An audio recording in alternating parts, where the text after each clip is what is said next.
Welcome to Axdif. Here is how to use a business trip. Check it out.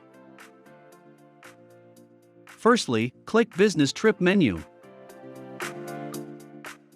Then click the Add button. Then, you fill in departure and destination information.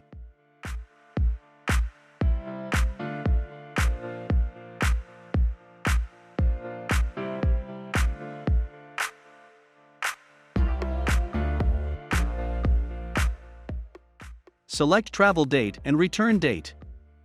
Add transportation modes, such as car, plane, taxi or train. Select type.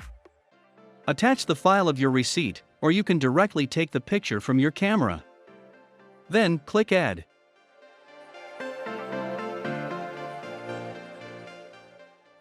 For the leader side, this is how to approve a business trip. Firstly, tap the Approval menu. Then, tap Business Trip. To approve, you can tap the Approve button. Connect, engage, experience. With Axdif.